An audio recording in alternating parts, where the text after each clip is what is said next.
Thank you, Alice. And that's really a serious offer you need to entertain because we want people to come in and help us throughout the year. We usually meet at Grand Central Station. No, we don't go to New York for that one. We go to Sandra Pang's house, and she is the conference center for all these meetings, and it's a great opportunity. You get to see Mango. If you want to see Mango again, that dog out there, you come to her house, okay? And she always treats us so, well, food. There's some entertainment once in a while, and but quite frankly, it's a very fun group, and we welcome new people to join us if you can. And like I said, it's not going to be like a heavy commitment. We will let you know when there are advanced meetings. Once you let us know that you are interested in being a facilitator, after today, you can't help but think about how this could grow, this could expand. I keep hearing people talking about, I want to go tell my teacher, tell my colleagues about this. Well, we expect that with that kind of communication and that kind of marketing on our behalf, we're going to have more people coming next year. It will be our 5th year, and we would like to have a big 5th year because it really means a lot to us. We just celebrated our 25th anniversary. We had like 400 people in this room where the former ambassadors to China were there. John Locke and of course John Huntsman. We have a lot of contacts. A lot of contacts. You can see by the board. If you go to our website, different people on our board have different connections. Janet, who spoke to you, she's on our board. Joan Chen, who started in the last emperor, she's on our board. Dan Chow, who's doing his project with Terra Power in China, trying to change the way energy is used by converting uranium waste into new energy form that Bill Gates has been subsidizing, Now they're going to get China to do really an experimental project, see whether you can change nuclear waste into something that can be used again. That's major, and Gates is backing that, and our own Dan Chow, is vice president of Terra Power, who goes to Bellevue, who goes to China, and he was here the other day. You heard from him, some of you from the past year. So we're hoping to expand on the topics and all the ideas that you have. And on the feedback form, folks, you got to give us your ideas so we can think about what is possible, what's realistic. We're not promising the moon, but we can see, what's possible, and we will do that. And so along those lines, I'm happy to introduce Greg, who has an idea that Monica cooked up with him, and it's something that's been in the back of her mind since she became director, which is to take a group to China. So I'm going to ask Greg to come up and give you the details, and there's a program that goes with it. Greg, you're on.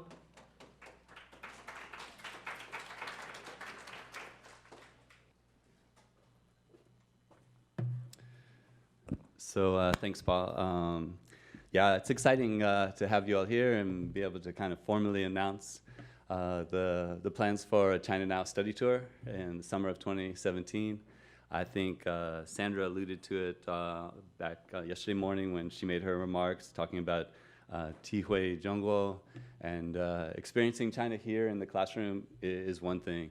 To listen and to think about it, talk about it, reflect.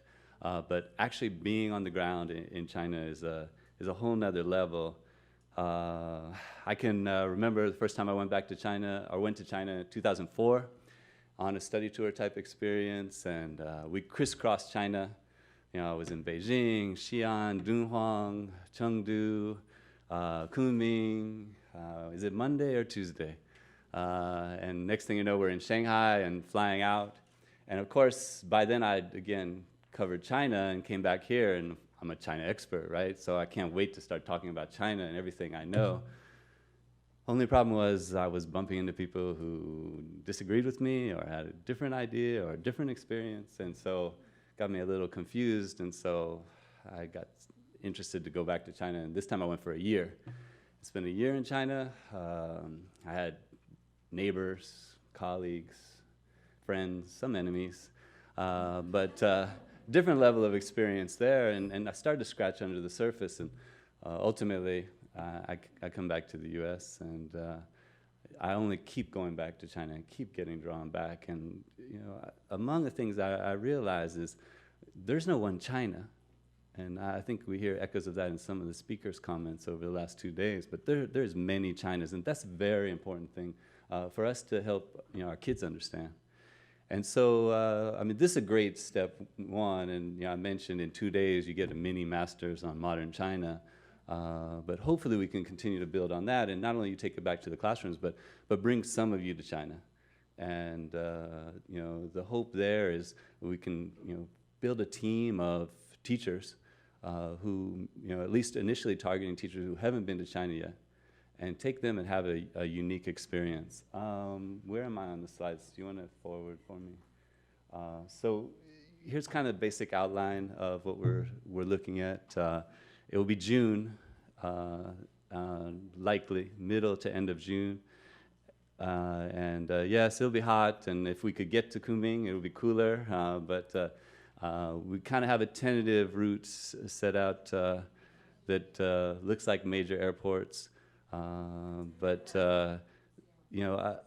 I do recognize, again, from having made repetitive trips to China, how important it is to experience rural China and to get that different experience there, and to go into the schools and talk to the students and talk to the teachers, to go into the villages and go out to the farm and maybe get you guys to throw in a fishing line, or really have an on-the-ground experience and meet with local organizations that are doing initiatives. I don't think we want this to be the highlights tour. We're not in a rush to go to the Great Wall and then run to the Bund and see all the things that are in the guidebooks. Of course, we're in China, so we're going to make it to Tiananmen Square. We're probably going to be on the Great Wall. But as a bigger part of that is to really get an on-the-ground experience, a grassroots experience that you can come back here and bring back into your classrooms. And no doubt, you can see the wealth of contacts that 1990 Institute has, and we're going to use those contacts to kind of partner with different groups over there to build a really unique experience in this first inaugural study tour, which I hope will continue to be a repetitive event. So it's really critical we make this a success, right off the bat, and we're interested in taking this forward beyond just a one-off event. So the teachers who we bring to China, we hope will work with us as a kind of team here, then back in the Bay Area, to offer professional development about modern China and be able to talk from their firsthand experience. NCSS, the Social Studies Conference, will be in San Francisco in 2017.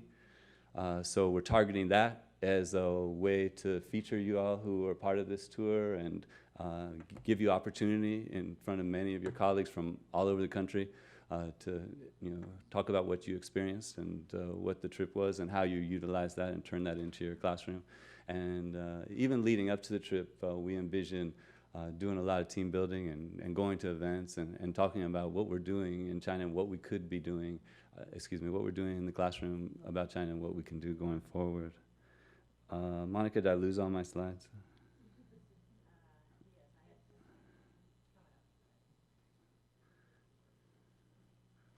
So some of you guys have been to China, and at this point, we're not ruling anything out. I do want to be honest and say, initially, we're looking to give this a unique experience to teachers who haven't been.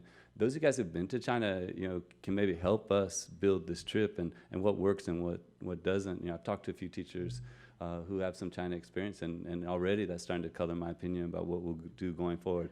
As importantly, I think you guys can be a source of recommendations for us, or get the word out and talk to teachers, especially young teachers early in their careers who maybe are so busy trying to get from Monday to Friday, haven't thought about this kind of experience and this kind of opportunity. Okay, so again, we do set out kind of a typical route. We haven't ruled out some other possible routes, but very much we want this to be interactive and building, and a lot of the work will be done before we even go on the trip to make this again experiential. So yeah, go ahead, you can forward. So we don't have a formal application out there yet, but again, you can imagine this will be kind of the standard things that we're asking. And those guys who are going to the 1990 Institute website to look at the resources that Lucille and many others have put together, eventually you'll see an announcement, and no doubt we'll be reaching out to contact you.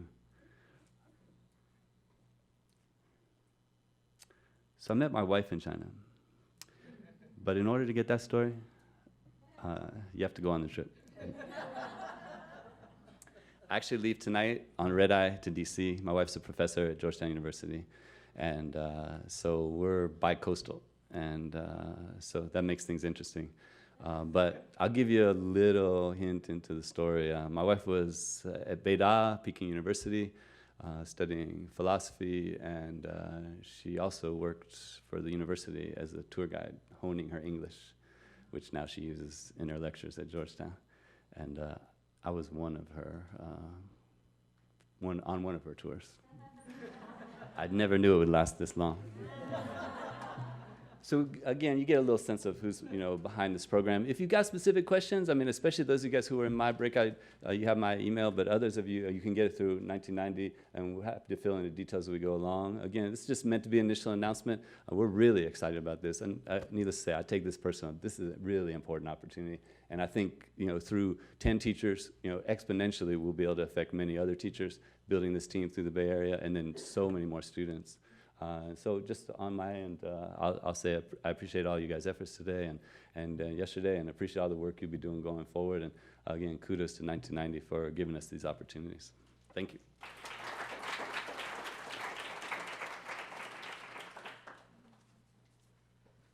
I don't know if anyone remember what I was saying about Monica at the introduction yesterday.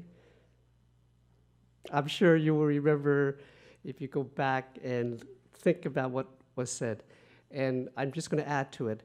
You have to have an executive director who knows what she's doing and who's interested in new things and try out with experiments. And as a new as a new director, there are certain things that are of interest, to her, but they should be of interest to us as board members.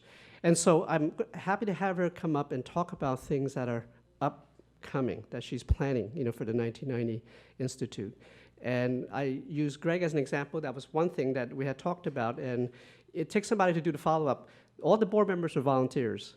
Either will retire, some are retired, or some are still working, but somebody has to carry the ball after we all talk and meet and we go home. So she brought on somebody by the name of Lily, who really now as a team is really making things happen. So we're very excited about all these things that are being planned. So Monica, why don't you come up?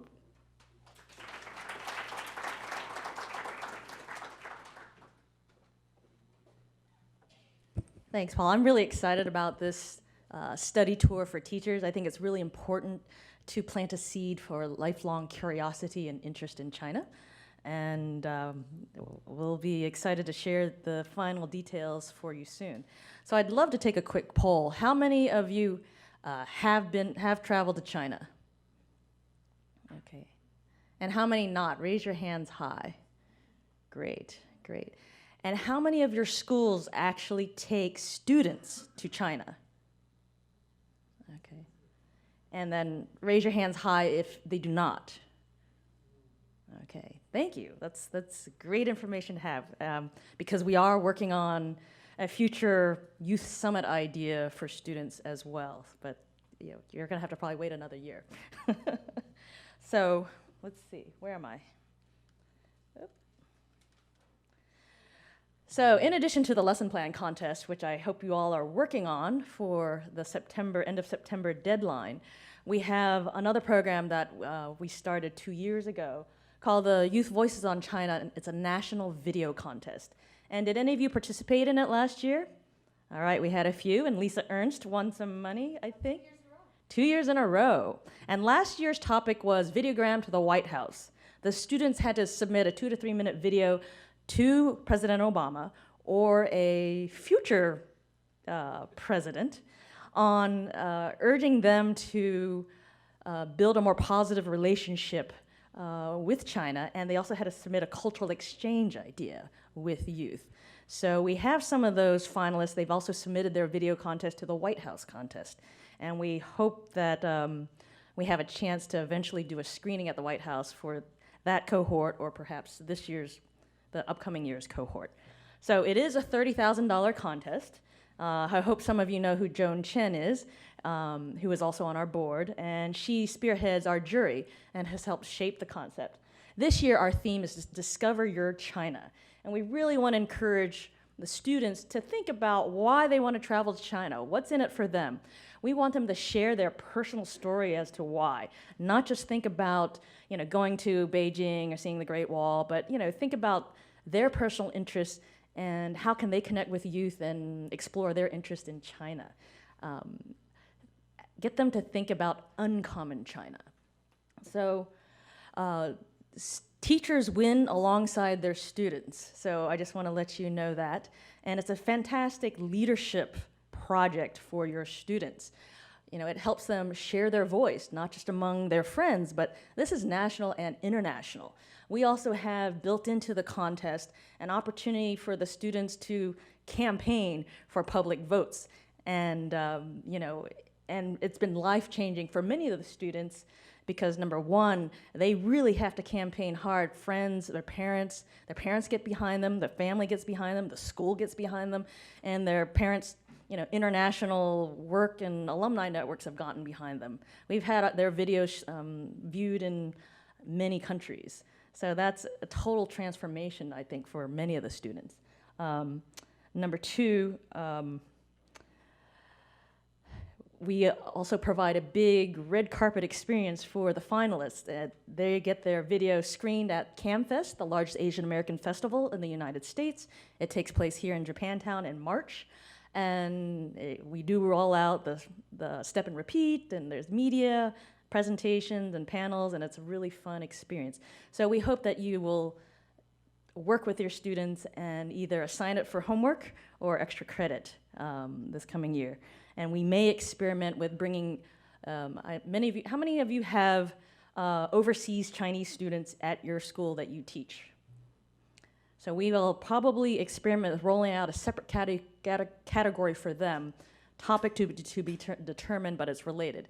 And there's a chance, I don't know if we'll do it this year, we may also do a pilot with Chinese students in China on why they want to come to America. So again, it's $30,000 in prizes. We will detail more about what the prizes are. And I want to share with you, the deadline is January 10th. We start the marketing this fall, and we may bring some of the judges to your school. So some of the judges you already met, David Wertheim, Victoria Wu, who's speaking later, Mary Kay Majestad, Janet Yang, and two new folks, actually Annie Xu, the US General Manager of Alibaba, is a repeat judge. And then many of you may have met Matt Sheehan, who was in the room today, who just left Huffington Post and World Post in China and is here, and he's also going to be a fantastic judge. So, we're all excited for this year's contest, without a doubt.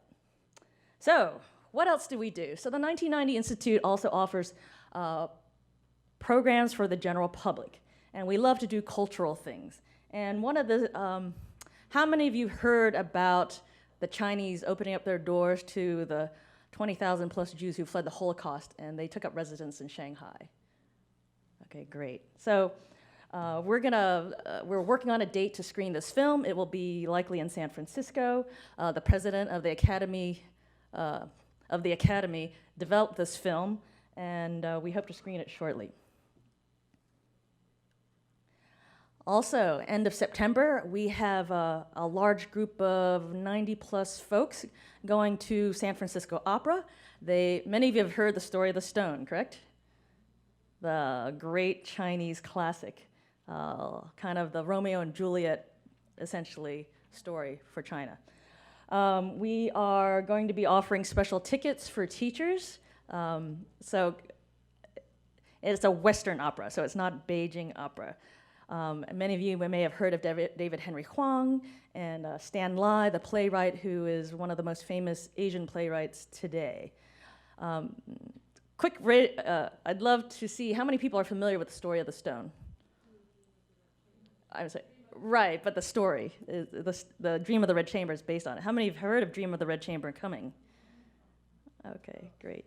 How many of you might want to see it? Okay, fantastic. Well, we'll put out a blast and let you know what our special ticket deal is for the workshop attendees. What else? We also have a public speaker, a public speaking series called China Now and the Future. Many of you may have already come to the events where we featured economist Joe Studwell and Bob Thaleen of China Vest, who brought McDonald's and other large companies to China. We will be doing a different panel on foreign Western journalists in China, and I think you'll get a good sense. Matt Sheehan is slated to be on that panel, and Kaiser Kuo, if you're familiar with him, who brought Red Herring to Asia and then headed up Baidu's communications department. And then we're also working on a gaming panel, which hopefully will appeal to a lot of your students. More to come. So I also wanted to do a quick poll, since we heard that many of you wanted these two speakers to visit your school.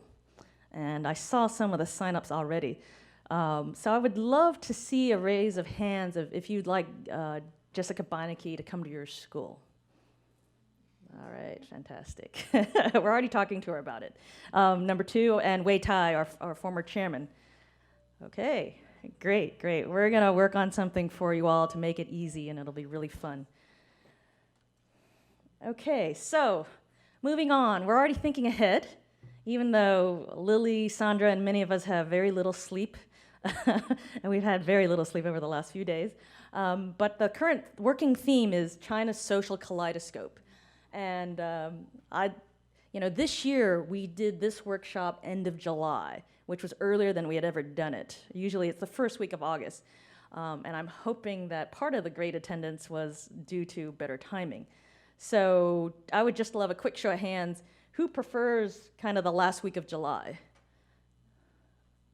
Because I know many of you probably get back to work in August, right? So first week of August, is that better for anyone?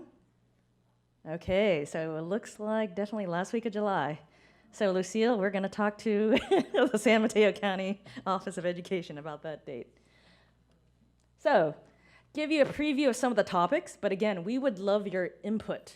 So please do email us if you have other ideas. But we certainly want to do a program on technology and innovation. As you know, a lot of it you see here, happening in Silicon Valley, and Silicon Valley companies are going to China like Tesla and Uber and Airbnb. But there's also some amazing things coming out of China that that you haven't heard of yet. Number two, youth trends. Clearly, that's relevant because of your student population, and we want to give you a good feel for their mindset and what they're into, and their perspectives on college and going to the U.S., etc. Social hierarchies. All right, great. There's some reaction to it. From the rural farmers to the rise of the middle class to the billionaires and the women billionaires that exist. I think that'll be very fascinating to take a look at a more deeper view. China's education system. How many of you know a lot about China's education system?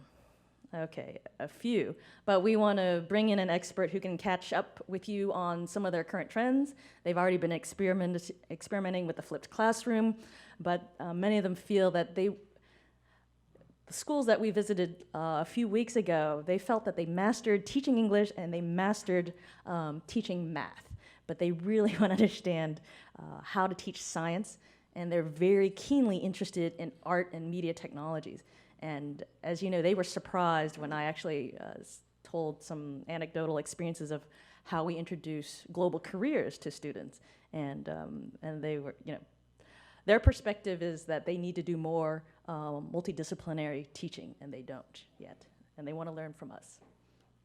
Also, how many do you know that China has sent 2 women in space? So, we talked to Christopher Tomey, and they have such an aggressive space program. We plan to bring in an expert on that, and yes, they're called taikonauts. And it'll be fascinating for you to hear about what they're doing in their space program. Also, religion. It's a hot topic. Bibles are now being, President Carter asked Xi Jinping to allow the sales of Bibles, and it is happening now. He let that happen. And I forgot what the stat was, but churches are being built like crazy in China now, and they are allowing all different religions. But certainly, there's some hot buttons if you've read about it in the media with Muslims and others. But we think that'll be fascinating for you all. Also, soccer and sports. And yes, that is Xi Jinping. He used to play soccer as a youth. We spent some time meeting with Yao Ming's team, and as you know, he's been introducing basketball and physical ed curriculum to rural China. And we've got a good wind of what's going on with soccer, so we hope to share with you some of the youth trends and pro sports trends. Lastly, the rise of women. I'm not going to go into that, but certainly we think that'll be a fascinating topic. So, other things we are thinking about, we know that given this year's interest and our 5th year, we might be experimenting with live streaming to make it more inclusive of a broader audience and those who can't make it physically here. And I know there's been a bunch of other ideas from teachers, so please email us, and feel free to email me if you have something specific for me to ponder. So I think that's it. I just want to thank again my team, our volunteers, all our board members, and then all of you for making this a very special 2 days. I look forward to seeing you all next year and bringing your friends and letting us know how else we can really inspire all of you to teach more about modern China and to inspire more future leaders to be very China savvy. So now I'm going to introduce to you our final speaker of the day. And many of you have heard WeChat talked about by David Wertheim and Jessica Beinecke. And I just want to do another raise your hands. Who uses WeChat today? All right, it's pretty good. How many of you use the translation button in it?